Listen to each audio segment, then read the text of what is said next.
There's a lot of things that separate the top Warzone players from the rest of us. You just need to watch Swag or Breadman for a minute and you can already see how dominant one can possibly be in this game. But how can you get there? What makes a pro player a pro? Good question. Hello everyone, it's Immuux, your Warzone teacher. I hope you're having a great day. I'm again helping you guys to be great not only in this game but also in life. I'll be showing you what it takes to go from being an absolute bot to be performing as the top 1% player in Warzone. I'll give you some tips that will help you to become a rock solid Warzone player who will raise his KD and win percentage by a mile in the upcoming Warzone 2. Who wants that? Yeah, I see you. Come on, let's do it. So listen, I'll tell you right now, go take a pen and a piece of paper and maybe some snacks or something and make sure you have subscribed to the channel. So the question of the day for you is that what is something you have really improved this season? Whether it is a 1v1 fights, sniping or maybe rotating to the high ground. Write it down in the comment section. Now let's get started. So, if you are still struggling to improve in Warzone despite a ton of game time, the issue might be in your mentality. As you are trying to get better in this game or in anything at life, it's important to be willing to learn from your mistakes. Okay, what it means is that after every single elimination, you need to look back and think what you did wrong. Often people like to blame anything else but themselves for their deaths. If you find yourself blaming an OP gun, RNG or your teammates, it's time to take a deep breath and reconsider whether there might have been something you could have done differently. Of course, those outside factors might sometimes affect your success, but taking responsibility of your own actions and learning from your mistakes is something that top players do. If you die to a team holding you when you are rotating from the gas, you can accuse that the lobby is full of those damn campers. But on the other hand, you could as well look back and think that okay, maybe if the zone is pulling hard, I should rotate early next time. Regardless of what the situation might be, the point is that you should primarily focus on yourself and your team's gameplay. One thing that I keep in mind all the time while playing is that every death is a learning opportunity. So to improve, you need to reflect and think that what you could do differently next time for a better outcome. One thing that I did on my journey from 0.6 KD to over 2 in a year was that I recorded my gameplay and analyzed it afterwards. While watching replays of your deaths, you can easily come up with numerous things you could have done better in these situations. You can watch these videos after your game session or even at the break between matches, since currently it might take almost up to 5 minutes to get to the next match in Caldera. You can also watch the top streamers and study what they do in the situations that you find yourself dying. What are the little things that they do, what now makes the difference between you and them? What is hard about having the right mentality is that you need to be consistent. You need to keep that same motivation towards learning every single day. I like to pick up one team for every day when I'm playing and focus on that. For example, one day it might be centering, the other day my positioning and so on. That way you can always have the right mentality and focus on learning new things every single day. Are you struggling to raise your KD or get more wins in Warzone? You can get a private teaching lesson from me where I analyze your gameplay and tell you what are the most important things you should practice. If you are interested in that or you are just willing to support me, you can find my Patreon link in the description below. But speaking of practice, let's get to the next thing you need to be starting to do if you want to be a top Warzone player. And that is to practice like the top players do. Becoming an expert in anything at life doesn't happen overnight, and the same thing goes for getting better in Warzone. It takes months of hard work and thousands of hours of in-game time to get to the top. It might sound like a lot, but trust me, it's possible. One big difference between average players and pros is that pros might practice and play the game 8 hours a day. It's crazy, but they are doing it. That amount of dedication and commitment along with the right mentality is what makes the top players so unbelievably good at what they do. You might think that on top of studies or work or your social life you won't have enough time to invest in gaming, and that's usually the case for most players. Luckily, it's not only about how much you practice, because oftentimes what you are practicing matters more. Here I will tell you 3 key things that I practiced that helped me improve my KD and win percentage. Those things are centering, movement and recoil control. I usually practice these things as a warm-up routine for my gaming session. Warming up can be extremely helpful since not only it helps you to improve in those skills, but by doing it you also make sure that when you drop to the first match and get to the first gunfight, you won't find yourself in the gulag right away. To work on your aim, you can use some aim trainers like Kovacs if you are on a PC. The good thing for us console players is that there is also an option for us in the game called Dreams. There is an FPS aim-trainer arcade called Dreams game, at least for PlayStation. So in this aim trainer you can practice centering, aka your crosshair placement, and there is also a few modes that help you to get better in tracking your enemies. So the second way to warm up, and the one that I have found the most effective way to practice my movement, is to play against bots in a multiplayer custom game. That really helps you to get those light cancels, drop shots and bunny hops on point. You can just practice mechanics all alone in the map and make different kinds of movement drills to learn to combine these different techniques. The third important thing that you should practice is recoil control.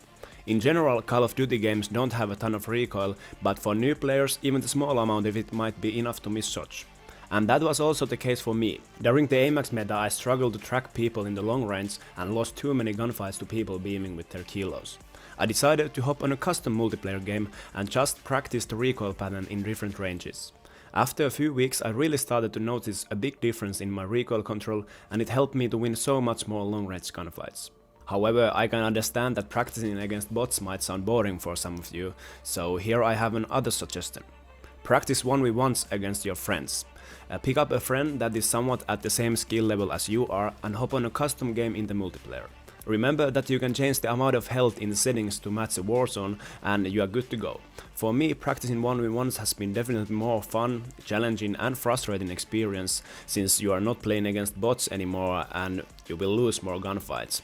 When me and my friends practice, it's more serious than ever.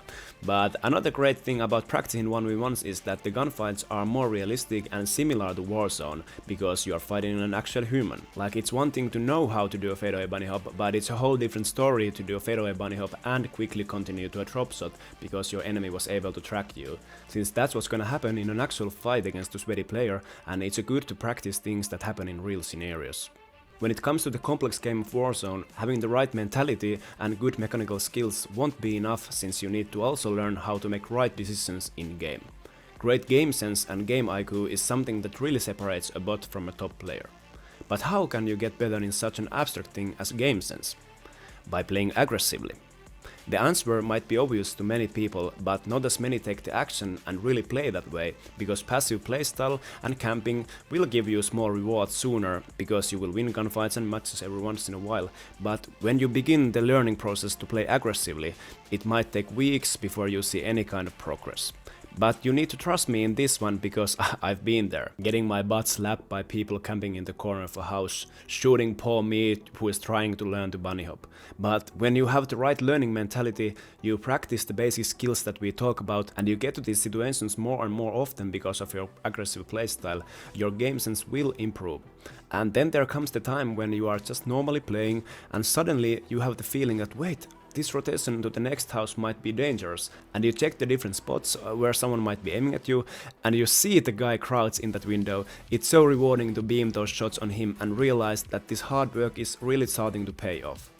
You can practice the aggressive playstyle by landing to hotspots, using UAVs to find more people, and pushing teams rather than just holding them. As I said, you might first lose a lot of basic gunfights, but you need to remember to take those situations as a learning opportunity again. And sooner or later, your confidence will rise tremendously. And that's the point where I found myself a few months ago, having a huge in-game ego and pushing everything that I saw. Is that what pro players are? Absolutely not, because Gamesense is not only about being able to do right decisions middle of a hectic gunfight, it's also about making right decisions before you enter that gunfight. I'm a top 1% player based on my KD in Caldera, and also a top 0.1% player based on an amount of overall wins in Battle Royale.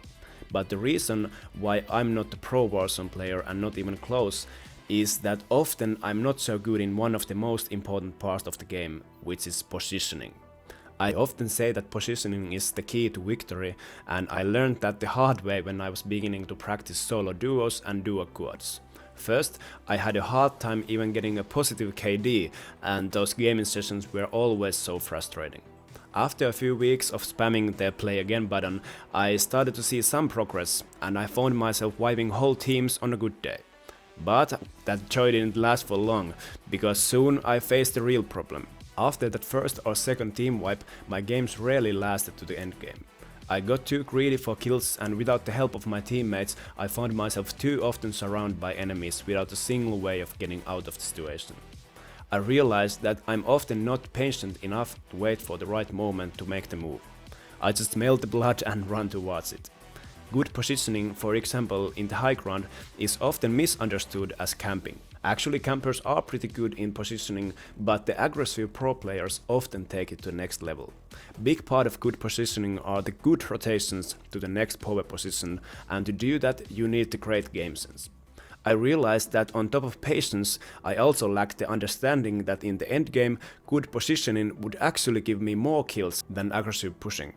I started to concentrate heavily on my positioning, and do you remember this clip from the beginning of the video where I spoke about us getting held in the gas? Here you can see in action what happened in my gameplay since I started to prioritize the positioning in endgame.